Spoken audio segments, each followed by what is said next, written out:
And हम continue कर रहे हैं ट्रांसफ़र ऑफ प्रॉपर्टी एक्ट 1882।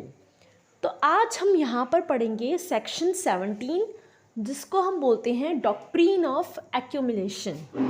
तो सेक्शन 17 आपका बोलता है कि आप प्रॉपर्टी को एक्यूमुलेट कर सकते हो, इकट्ठा कर सकते हो, जब तक ट्रांसफ़र जिंदा है या फिर 18 साल तक। इन दोनों में से जो भी बड़ा होगा आप वहाँ तक अपने प्रॉपर्टी को एक्यूमुलेट कर सकते हो।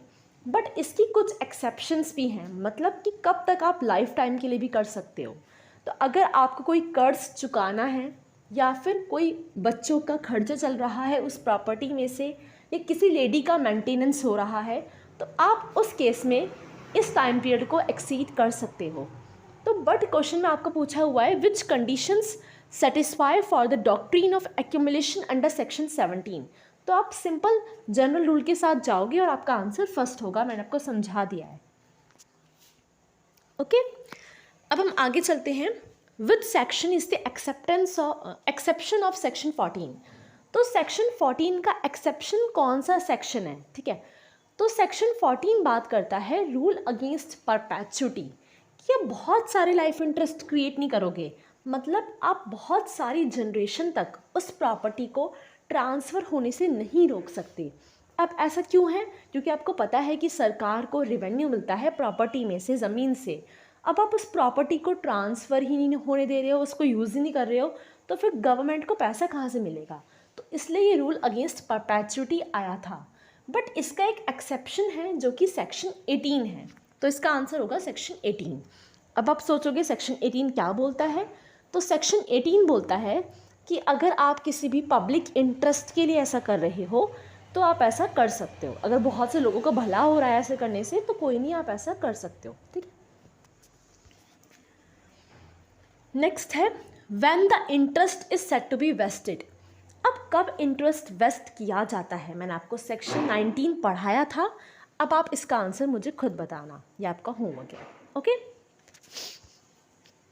ओके, नेक्स्ट क्वेश्चन चलते हैं। Observe the correct statements relating to the contingent interest. ठीक है, अब आप ध्यान रखना कि जो कंटिंजेंट इंटरेस्ट है वो आपका सेक्शन 21 में गिवन है। तो क्या बोल रखा है? There is a condition precedent. Contingent interest में हम हमेशा एक कंडीशन लगाते हैं, बिल्कुल सही बात है। हम बोलते हैं कि अगर आपने ये कंडीशन पूरी करी तभी आपको प्रॉपर्टी वेस्ट होगी, अदरवाइज वो प्रॉपर्टी आपको वेस्ट नहीं होगी।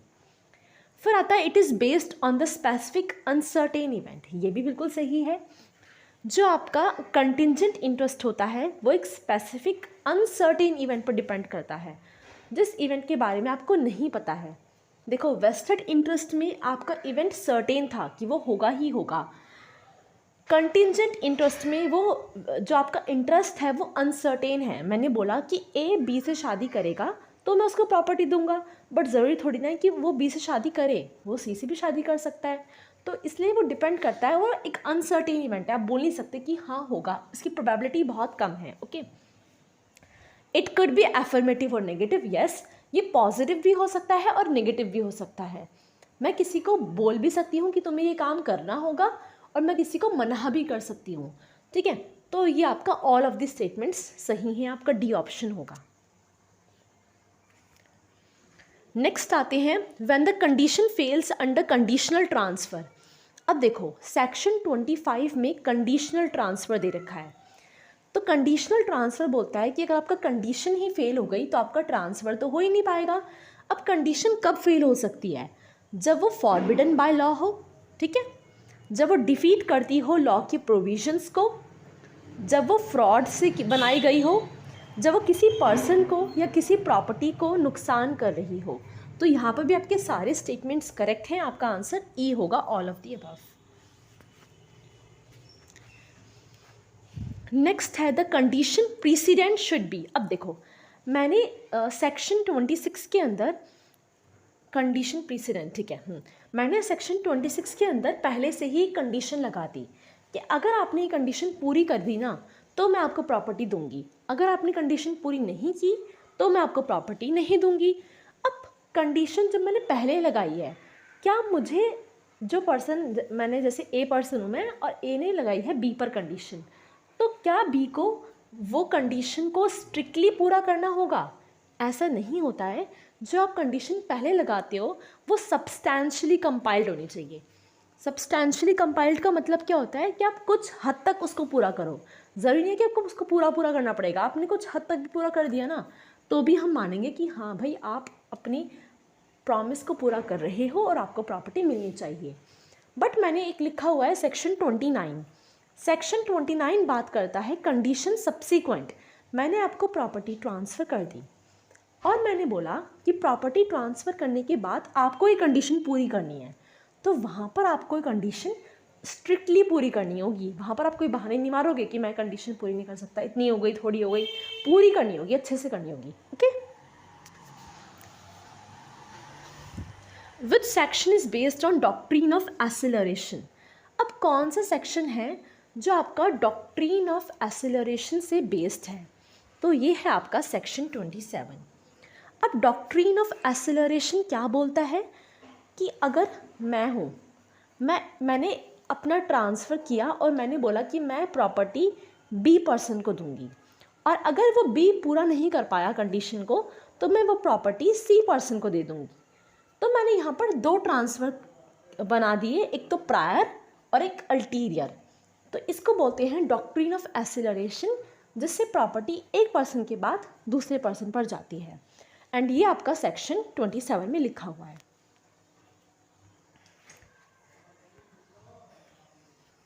अब आता है next, A bequeathed his property to B with the proviso that he shall marry to C, otherwise the property shall go to D.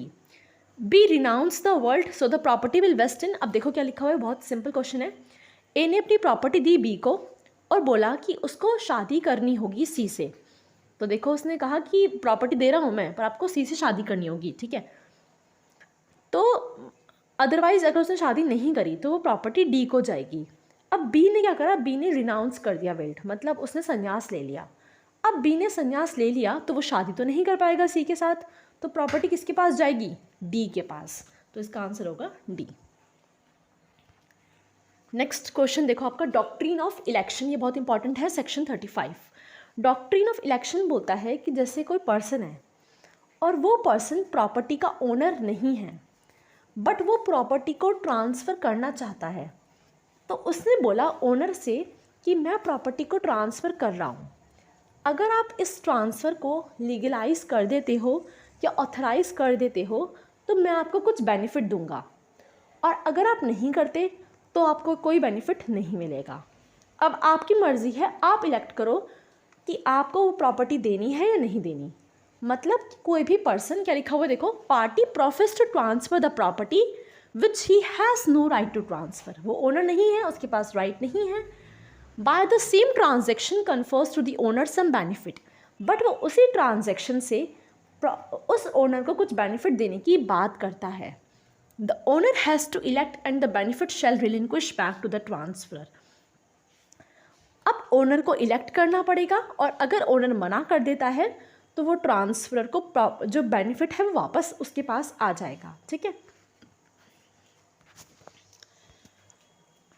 अब देखो क्या हुआ, अब ओनर ने रिजेक्ट कर दिया, ओनर ने बोला नहीं मुझसे तो नहीं करनी प्रॉपर्टी ट्रांसफ़र, और जो पर्सन ओनर नहीं था ना उसने ग्रेचुइटस का मतलब होता है गिफ्ट के तौर पे, उसने गिफ्ट के तौर पे पहले से ही प्रॉपर्टी दे दी थी किसी और पर्सन को, ठीक है। अब देखो ए पर्सन है, उसकी प्रॉपर्टी थी, बट उसने मना कर दिया कि मैं अपनी प्रॉपर्टी नहीं दूंगा, बट बी पर्सन का मन था कि मेरे को तो प्रॉपर्टी देनी है, तो बी पर्सन ने सी पर्सन को प्रॉपर्टी दे दी।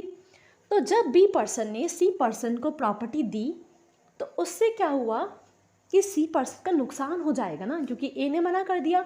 तो हम सी पर्सन के राइट को प्रोटेक्ट करने के लिए उसको उस प्रॉपर्टी की वैल्यू देंगे, चाहे वो ग्रेचुइटस हो या नॉन ग्रेचुइटस। मतलब अगर उस पर्सन ने, बी पर्सन ने सी को प्रॉपर्टी दी पैसों के बदले और ए ने प्रॉपर्टी देने से मना कर दिया, तो भी सी का नुकसान नहीं होना चाहिए, उसको प्रॉपर्टी की वैल्यू मिलनी चाहिए। अब एक्सेप्टेंस कब माना जाएगा? Acceptance when benefit is conferred.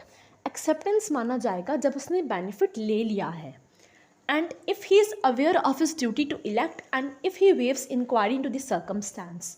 और जब उसको पता है कि उसकी ड्यूटी है कि उसको चूज़ करना है दोनों के बीच में कि वो एक्सेप्ट करना चाहता है प्रॉपर्टी का ट्रांसफ़र या रिजेक्ट करना चाहता है, और बेनिफिट लेना चाहता है या नहीं लेना चाहता, और वो उसमें कुछ इंक्वायरी भी नहीं कर रहा, मतलब कोई पूछताछ भी नहीं कर रहा है, तो हम मानेंगे कि वो चीज़ उसने एक्सेप्ट कर ली है। If he has enjoyed the property for 2 years it is presumed that he has accepted. अगर उसने वो प्रॉपर्टी 2 साल तक यूज़ कर ली तो हम मानेंगे कि उसने वो प्रॉपर्टी को एक्सेप्ट कर लिया है।